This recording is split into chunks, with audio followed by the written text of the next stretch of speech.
नमस्कार दोस्तों, मेरा नाम है शब्द। अगर आप ये वीडियो पहली बार देख रहे हैं तो इस चैनल को सब्सक्राइब कर दीजिए। और इस वीडियो में हम देखेंगे कि किस तरह से आप यूजी सेट पेपर 1 में अच्छे मार्क्स लेके आ सकते हैं और इस एग्ज़ाम को आसानी से क्रैक कर सकते हैं। पेपर 1 की इम्पोर्टेंस आप इसी बात से समझ सकते हैं कि अगर आपको यूजी नेट का एग्ज़ाम क्वालिफाई करना है, इवन जेआरएफ या सिर्फ नेट, तो दोनों ही के लिए आपको 60 प्लस, कम से कम 60 प्लस मार्क्स और ज़्यादा से ज़्यादा 80 प्लस मार्क्स लाने ही चाहिए अगर आपको यूजी नेट का पेपर क्वालिफाई करना है।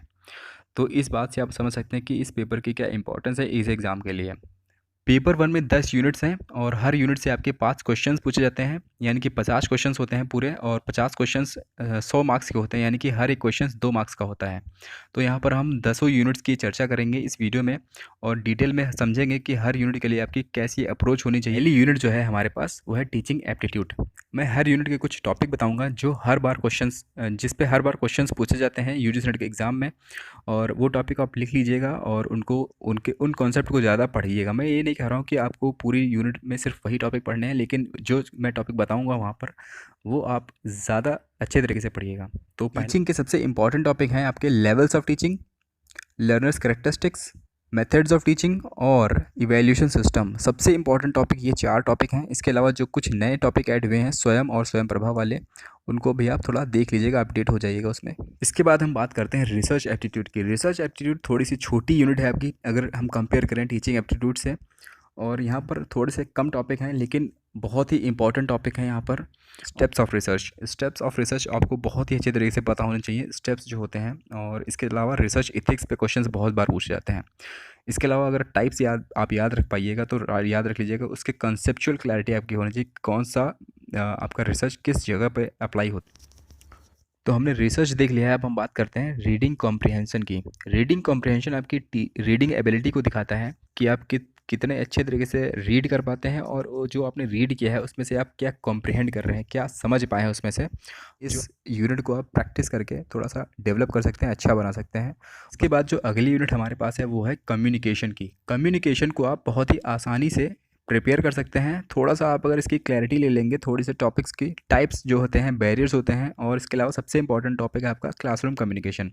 इन तीनों ही टॉपिक को आप एक बार ध्यान से पढ़ लीजिएगा, आपके इसमें मुझे लगता है 4 या 5 क्वेश्चन आसानी से सही हो जाएंगे। इसके बाद मैंने 3 यूनिट एक साथ लिख दी हैं यहाँ पर, मैथमेटिकल रीजनिंग, लॉजिकल रीजनिंग और डेटा इंटरप्रिटेशन। ये तीनों ही यूनिट आपके लिए प्रैक्टिस की ज़रूरत है। यहाँ पर करेंगे आप तो उतना ही आप इसमें परफेक्ट होते चले जाएंगे।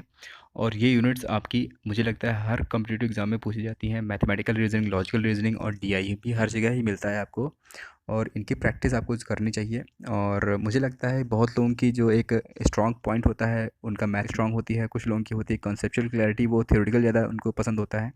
तो ये डिपेंड करता है, तो इनकी प्रैक्टिस करके आप इन टॉपिक्स को, इन यूनिट्स को परफेक्ट बना सकते हैं। तो आप पे डिपेंड करता है पूरा। इसके बाद हम बात करते हैं आईसीटी की, इंफॉर्मेशन एंड कम्युनिकेशन टेक्नोलॉजी। ये यूनिट मुझे लगता है कि 5-6 साल पहले थोड़ी सी टफ रही होगी लोगों के लिए, लेकिन आज के डिजिटल युग में ये यूनिट आपके लिए बहुत ही इंपॉर्टेंट और बहुत ही आसान बन चुकी है। लेकिन इसमें भी आपको थोड़ा सा अपडेट रहना चाहिए, क्योंकि ये बहुत ही लंबी यूनिट है और बहुत ही वाइड रेंज है इसमें टॉपिक्स की, बहुत सारे टॉपिक्स हैं इसमें। और आपको यहाँ पर करंट अफेयर्स से रिलेटेड जो भी टेक्नोलॉजी जो भी नई आती है, कुछ भी आपको हाँ, कुछ टॉपिक ऐसे हैं जो मुझे लगता है काफ़ी बार पूछे जाते हैं, जैसे कि ईमेल से रिलेटेड जो क्वेश्चंस हैं बहुत बार आते हैं, और ईमेल की आपको पूरी समझ होनी चाहिए। इसके अलावा एब्रीविएशंस बहुत सारे हैं, उनको आप रटने में मत लग जाइएगा। एब्री में हम बात करेंगे पीपल डेवलपमेंट एंड एनवायरनमेंट की। ये यूनिट जो है और हायर एजुकेशन, ये दोनों ही यूनिट अभी करंट अफेयर से रिलेटेड हैं, और इसमें भी करंट के टॉपिक्स बहुत ज़्यादा पूछे जाते हैं।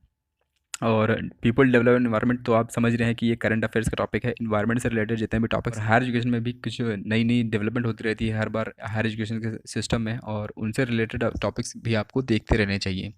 मुझे लगता है ये दोनों ही यूनिट्स जो हैं लास्ट की, ये करंट अफेयर्स। इस वीडियो में हमने देखा कि किस तरह से आप हर यूनिट के लिए एक अलग अप्रोच लगा करके और कुछ थोड़ी सी चीज़ों का ध्यान रख करके पूरे यूजीसी नेट पेपर 1 में अच्छे मार्क्स लेके आ सकते हैं और अपना जेआरएफ या नेट का ड्रीम पूरा कर सकते हैं। शुभकामनाएं आप सभी के साथ हैं, और keep learning, keep doing your work. Thanks for watching. Like करिए, शेयर करिए और सब्सक्राइब करिए मेरे चैनल को। Thank you guys, God bless you all.